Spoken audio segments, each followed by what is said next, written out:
2016년 5월 28일 새벽, 부산 광안리의 한 오래된 아파트. 엘리베이터 문이 천천히 열립니다. 사람 하나 없는 복도. 새벽 특유의 차가운 공기. 그리고 잠시 뒤, 검은 옷을 입은 한 남자가 걸어 나옵니다. 퇴근을 마친 남편, 전민근 씨였습니다. 그는 익숙한 듯 복도를 지나 현관문 앞에 멈춰 섰습니다. 잠시 후, 문이 열렸고 전민근 씨는 집 안으로 들어갔습니다. 새벽 3시. 그 장면은 CCTV에 선명하게 남아 있었습니다. 그리고 그게 마지막이었습니다. 그 이후 전민근 씨와 아내 최성희 씨는 지금까지 단 한 번도 발견되지 않았습니다. 엘리베이터에도, 주차장에도, 아파트 출입구에도, 심지어 주변 골목 CCTV에도 두 사람이 밖으로 나가는 모습은 끝내 확인되지 않았습니다. 사람 두 명이 마치 기록만 남긴 채 세상에서 사라진 것 같았습니다. 그런데 경찰이 집안을 확인했을 때 더 이상한 장면이 기다리고 있었습니다.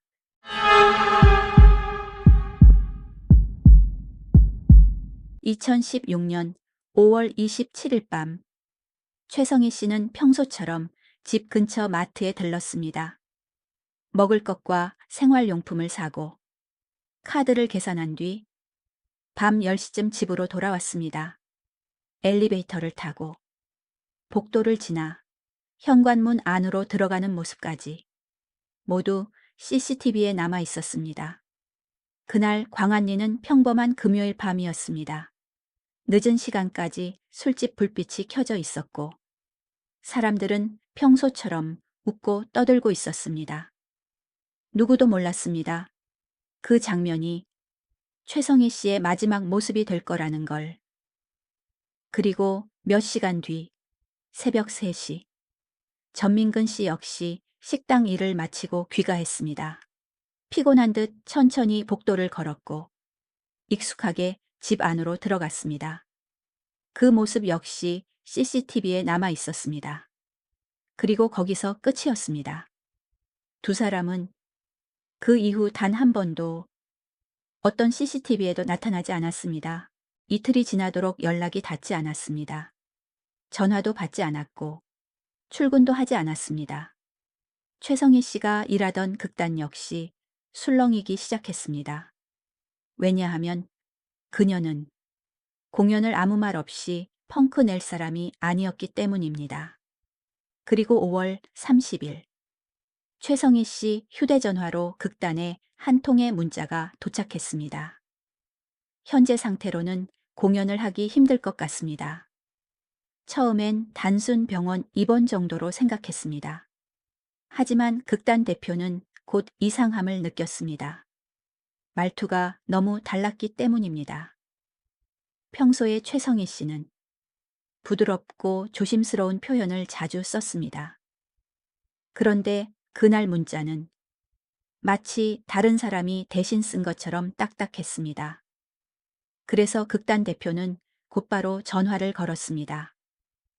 그런데 전화를 받은 건 최성희 씨가 아니었습니다. 남편 전민근 씨였습니다. 그는 짧게 말했습니다. 아내가 약을 먹고 병원에 입원했습니다. 마치 빨리 통화를 끝내고 싶어 하는 사람처럼. 그리고 급하게 전화를 끊었습니다. 하지만 경찰이 확인한 결과 집 근처 어느 병원에도 최성희 씨가 입원한 기록은 없었습니다. 그 순간부터 사람들은 점점 이상한 생각을 하기 시작했습니다. 그 문자, 정말 최성희 씨가 직접 보낸 게 맞았을까? 그리고 만약 아니라면 그날 이후 최성희 씨는 어디에 있었던 걸까? 가족들은 결국 경찰에 실종 신고를 했습니다. 그리고 경찰은 곧바로 아파트 CCTV를 확보했습니다. 하지만 수사가 시작되자 형사들은 점점 혼란에 빠지기 시작했습니다. 부부가 살던 아파트는 원래 CCTV 사각지대가 많기로 유명한 구조였습니다. 비상계단 쪽 CCTV는 화질도 좋지 않았고 특정 위치에서는 몸을 숙이면 카메라 아래로 지나갈 수도 있었습니다. 실제로 방송에서는 사각지대를 이용해 아파트를 빠져나가는 실험까지 진행됐습니다. 하지만 문제는 그 동선이 너무 복잡했다는 겁니다. 담을 넘고 몸을 숙이고 카메라 각도를 정확히 알아야만 가능한 움직임. 우연히 가능할 수준이 아니었습니다.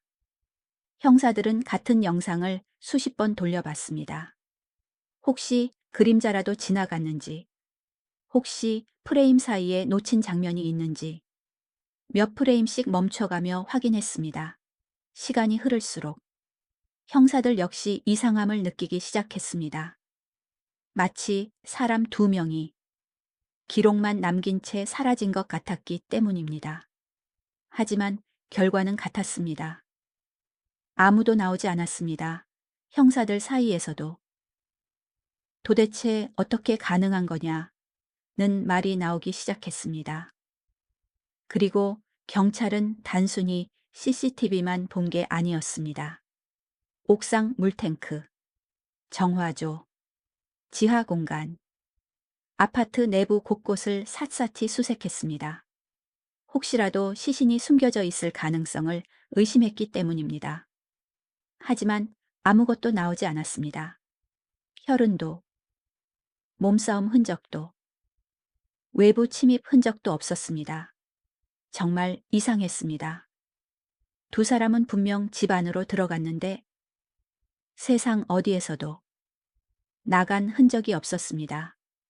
경찰은 여기서 멈추지 않았습니다. 혹시 두 사람이 집 안에 숨어 있었을 가능성까지 확인하기 위해 가스 사용 기록과 전력 사용량까지 조사했습니다. 그리고 이상한 사실이 드러났습니다. 부부가 마지막으로 확인된 5월 28일 새벽 이후 집안의 가스 사용량과 전력 사용량이 사실상 완전히 끊겨 있었던 겁니다.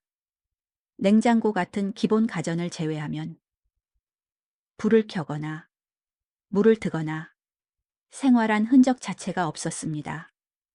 즉, 적어도 기록상으로는 그날 새벽 이후 그 집 안엔 아무도 없었다는 뜻이었습니다.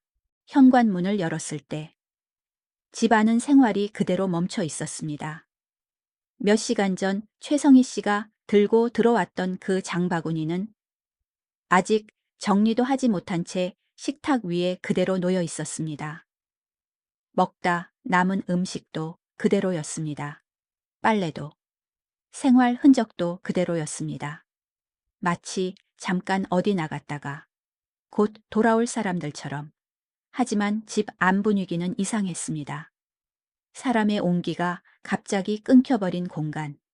그리고 그 안에는 며칠째 굶주린 반려견이 남겨져 있었습니다. 배가 고팠던 강아지는 집 안 여기저기를 헤집고 다닌 상태였습니다. 바닥엔 배변 흔적까지 남아 있었습니다. 지인들은 말했습니다. 최성희 씨는 그 강아지를 정말 아끼던 사람이었다고. 절대로 저렇게 두고 떠날 사람이 아니라고. 그런데 이상하게도 부부의 여권과 노트북만 사라져 있었습니다. 경찰은 잠적 가능성도 배제하지 않았습니다. 실제로 부부는 실종 전 수천만 원대 은행 대출을 받았고 적금 일부를 해지해 현금화한 정황도 있었습니다. 만약 스스로 사라질 계획이었다면 그 돈을 챙겨 잠적했을 수도 있습니다. 반대로 누군가에게 협박을 당하고 있었다면 그 돈은 다른 의미가 될 수도 있습니다. 하지만 이상한 점이 너무 많았습니다. 정말 계획적으로 떠날 사람이 왜 반려견은 그대로 두고 갔을까? 왜 음식물과 생활 흔적은 그대로였을까? 그리고 왜 그렇게까지 CCTV 사각지대를 피해야 했을까? 게다가 당시 최성희 씨는 임신 초기였던 것으로 알려졌습니다. 그래서 사건은 더 설명하기 어려워졌습니다. 아이를 가진 신혼부부, 평범한 집, 평범한 밤. 그런데 두 사람은 마치 세상에서 지워진 것처럼 사라졌습니다. 실종 닷새째.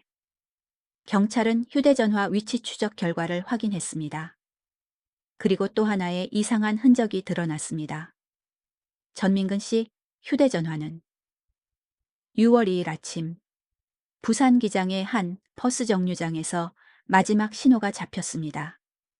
그런데 같은 날 밤 최성희 씨 휴대전화 신호는 서울 천호동 인근에서 마지막으로 확인됐습니다. 부산과 서울. 두 사람의 마지막 흔적은 서로 반대 방향을 가리키고 있었습니다. 만약 두 사람이 함께 도망쳤다면 왜 휴대전화는 서로 다른 곳에서 마지막 신호를 남긴 걸까? 그리고 정말 두 사람이 함께 움직였다면 왜 그 이후의 흔적은 단 하나도 발견되지 않았을까? 일각에서는 마지막 신호 자체가 누군가 의도적으로 남긴 흔적일 가능성도 제기됐습니다. 하지만 그것 역시 어디까지나 추정일 뿐. 경찰은 끝내 두 사람의 이후 동선을 확인하지 못했습니다. 수사가 이어질수록 사람들은 전민근 씨 주변의 오래된 관계를 주목하기 시작했습니다. 전민근 씨에게는 오랫동안 관계를 이어오던 과거 연인이 있었습니다. 두 사람은 헤어진 뒤에도 완전히 끝나지 않았다고 전해집니다. 그리고 전민근 씨와 최성희 씨가 결혼을 준비하던 시기 협박과 스토킹에 가까운 일들이 반복됐다고 합니다. 너희가 결혼하면 가만두지 않겠다.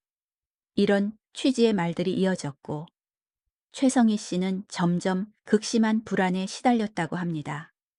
결국 이름까지 바꿨습니다. 전화번호도 바꿨습니다. 정신과 상담까지 받았다고 전해집니다. 하지만 바뀐 번호로도 다시 연락이 왔다고 합니다. 결국 결혼식 당시 전민근 씨는 혹시 모를 상황을 대비해 경호원까지 배치했다고 알려졌습니다. 그리고 그는 주변 사람들에게 이런 말을 남겼습니다. 아버지는 몰라요. 걔가 얼마나 무서운 애인지.